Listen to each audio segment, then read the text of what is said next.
ವಿಪತ್ತುಗಳ ಗಾತ್ರ ಹಾಗೂ ಪ್ರಮಾಣ ಬದಲಾಗಿದ್ದು ಪ್ರತಿಕ್ರಿಯೆಗಳು ಸಹ ಅವುಗಳಿಗೆ ತಕ್ಕಂತೆ ಬದಲಾಗಬೇಕು ಎಂದು ಕೇಂದ್ರ ಗೃಹ ಸಚಿವ ಅಮಿತ್ ಶಾ ರಾಜ್ಯಸಭೆಯಲ್ಲಿ ನಿನ್ನೆ ಹೇಳಿದ್ದಾರೆ. ವಿಪತ್ತು ನಿರ್ವಹಣಾ ತಿದ್ದುಪಡಿ ವಿಧೇಯಕ 2024ರ ಮೇಲೆ ನಡೆದ ಚರ್ಚೆಗೆ ಉತ್ತರಿಸಿದ ಸಚಿವರು, ವೇದ ಕಾಲದಿಂದಲೂ ಪ್ರಕೃತಿ ಹಾಗೂ ಮಾನವರ ಪರಸ್ಪರ ಸಂಬಂಧವನ್ನು ಒಪ್ಪಿಕೊಂಡಿದ್ದೇವೆ. ನಮ್ಮ ಸರ್ಕಾರ ಈ ಸಂಪ್ರದಾಯವನ್ನು ಮುಂದುವರೆಸುವ ಗುರಿ ಹೊಂದಿದೆ ಎಂದು ಹೇಳಿದರು. ವಿಪತ್ತುಗಳಿಂದ ಸಂಭವಿಸುವ ಹಾನಿಯನ್ನು ಸರಿಪಡಿಸಲು ಜಾಗತಿಕ ಅತ್ಯುತ್ತಮ ಅಭ್ಯಾಸಗಳ ಅಳವಡಿಕೆಯ ಜೊತೆಗೆ ಸಾಂಪ್ರದಾಯಿಕ ಪ್ರಕ್ರಿಯೆಗಳನ್ನು ಬಳಸಬೇಕಾಗಿದೆ. ಈ ತಿದ್ದುಪಡಿ ವಿಧೇಯಕ ಇದಕ್ಕೊಂದು ಉದಾಹರಣೆಯಾಗಿದೆ. ವಿಧೇಯಕದಲ್ಲಿ ಜಿಲ್ಲಾ ವಿಪತ್ತು ನಿರ್ವಹಣಾ ಪ್ರಾಧಿಕಾರಕ್ಕೆ ಹೆಚ್ಚಿನ ಅಧಿಕಾರ ಕಲ್ಪಿಸಲಾಗಿದೆ. ಹಣಕಾಸು ಸಚಿವಾಲಯ ವಿಪತ್ತು ನಿರ್ವಹಣೆಗೆ ಹೆಚ್ಚಿನ ಹಣ ಹಂಚಿಕೆ ಮಾಡಿದೆ.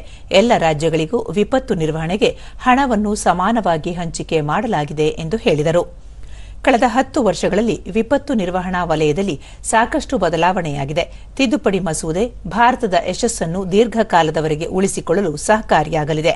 ವಿಪತ್ತು ನಿರ್ವಹಣೆಯ ಸಂದರ್ಭದಲ್ಲಿ ಕೆಲಸ ಮಾಡಲು ಎನ್ಡಿಆರ್ಎಫ್ನ 16 ಬಟಾಲಿಯನ್ಗಳು ಕಾರ್ಯನಿರ್ವಹಿಸುತ್ತಿವೆ ಎಂದು ಕಾಯ್ದೆಯ ಕುರಿತು ಮಾಹಿತಿ ನೀಡಿದರು. समाहित करने के लिए ये पूरा विधेयक बनाया गया है और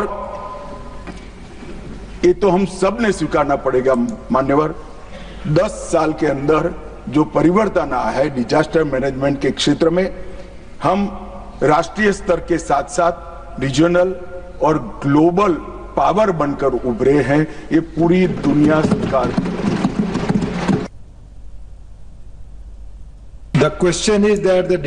ನಂತರ ಸದನ ವಿಧೇಯಕವನ್ನು ಧ್ವನಿಮತದಿಂದ ಅಂಗೀಕರಿಸಿತು.